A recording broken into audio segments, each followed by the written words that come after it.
มื้อนี้จะมาซื้อแสงดาวมาใหม่แล้วก็จะมาแนะนำวิธีซุ่มนารูโตะหรือว่าสกินคอลแลบต่างๆให้มันได้ราคาถูกวิธีนี้ได้สกินแรกสกินเดียวเท่านั้นสกินที่2หาสกินที่5แม่นเฮ็ดบ่ได้ใส่เพชรล้วนๆแล้วเฮาก็คาใจกับตัวแสงดาวนี่นำเพราะว่าเดือนแล้วนี่เฮากดใส่ไป2บาทแล้วมันเหลือเวลาของเดือนนี้30มื้อแต่มันบ่นับบ่ฮู้คือกันว่ามันเป็นหยังมันให้เฮาซื้อใหม่ทั้งๆที่เดือนแล้วนี่เฮาก็ใส่ไปบัดเดียว2บาทแล้วมันขึ้นว่า60มื้อมาเดือนนี้มันก็ขึ้นว่าเหลือ30มื้อแต่มันก็บ่ให้แต่ก็บ่เป็นหยังเนาะซื้อใหม่ก็ซื้อใหม่เฮาเติมเพชรเข้าไป 1,400 ปลายถ้าเติมพันผู้ได้สอบก็616,000ถ้าเติมพันหันนอกก็ประมาณ 400,000 ขึ้นน้ำความมาของแต่ละคนเนาะว่าเน้นปลอดภัยหรือว่าเน้นราคาถูกแสงดาวเดือนนี้ถูกใจเฮาหลายเพราะว่าเฮาเป็นสาวกมีอาอยู่แล้วพอดีแต้มครบ 2,300 ก็เลยเอามาแลกเอาสกินแสงดาวที่เฮาเซาลิดไปมันจะมาเชืองอยู่ในกล่องนี่ถ้าเฮาแต้มฮอดเฮาเอามาแลกมันก็จะได้มาคืนมีเฉพาะบางตัวบ่ได้มีทุกตัวเฮาแลกกล่องนี้มาเป็น10กล่องแล้วเพราะว่าเฮามีช่วงหยุดลิ้นแล้วก็กลับมาลิ้นหยุดลิ้นแล้วก็กลับมาลิ้นหลายช่วงแสงดาวเฮาก็เลยขาดหลายพวกสกินคอลแลบอย่างต่างๆก็คือกันตอนนี้เฮาขาดสกิน Attack on Titan บ่ฮู้ว่ามันจะกลับมาเดือนใดมื้อใดรับให้ที่ฮู้แนะนำเฮาแน่เฮาอยากได้แฮงรับสกินนารูโตะเฮามีครบไปแล้วขาดแต่วาร์ปเฮามาซุ่มมื้อละครั้งเอาวาร์ปแล้วก็สกินตัวนี้เฮาก็สิเอาวาร์ปมันคือกัน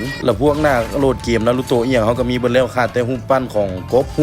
กบน่าจะเติมอีกประมาณ 2,000 เพชรก็น่าจะได้แล้วแต่เฮ็ดสูตรประหยัดไปก่อนเอาซุ่มมื้อละครั้งไปก่อนเพราะว่าเฮาเบิดเพชรหลายแล้วกับเดือนนี้เฉพาะเดือน5ผ่านมา 3-4 มื้อนี้เฮาก็เบิดเพชรไปแล้วเกือบ 40,000 เพชรตีเป็นเงินก็10ปลายล้านแล้วเนาะก็เลยได้เฮ็ดสูตรประหยัดไปก่อนบัดนี้เฮาจะมาแนะนำสูตรประหยัดในการซุ่มเฮาซุ่มมื้อละครั้งไปเนาะมื้อละ25เพชรไปนารูโตะมันมี43มื้อซุ่มมื้อละครั้งไป43มื้อก็ตกอยู่ประมาณ43เทื่อเพชรมันจะตกอยู่ประมาณ1,000กับ75เพชรแล้วมันก็จะประหยัดไปได้1,000กับ75เพชรเช่นกันเฮาใช้วิธีนี้ไปครบ43มื้อเฮาก็จะได้1สกินแต่ยังบ่เบิดต้องได้เติมเอาตัวฟรีนะมันจะมา2ครั้งตัวฟรีมันจะมา2ครั้งให้เฮาเติม250เพชรหรือว่า500เพชรนี่แหละบ่มั่นใจแต่ก็น่าจะให้เติม250เพชรคือกับกิจกรรมอื่นนั่นแหละเนาะกับใส่250เพชรเฮาก็เอาตัวฟรีมารวมใส่น้ำ500เพชรแล้วก็ตัวนี้อีก1,000กับ75เพชรง่ายๆเบิดประมาณ 1,500 เพชรก็น่าจะได้สกินนึงย้ำเด้อวิธีนี้ได้แต่เฉพาะสกินแรกเท่านั้นสกินเดียวสกินที่2ที่3ที่4ที่5นี่บ่ได้ต้องได้ใช้เพชรล้วนๆพวกนั้นน่ะนี่ก็คือสูตรประหยัดซุ่มมื้อละครั้งไปแล้วก็เติมเอาตัวฟรีสำนี้แต่ละคนก็น่าจะได้คนละ1สกินแล้วฮูปปั้นกดคือกันผู้ใดอยากได้ก็เฮ็ดมื้อละครั้งไปตามที่เขาบอกก็มีตัวฟรีมา1ครั้งตัวฮูปปั้นกับตัวหน้าโหลดเกมมันตัวฟรีมันจะมาครั้งนึงสูตรประหยัดนี่ถ้าเติมพันหันนอกก็สิเบิดประมาณ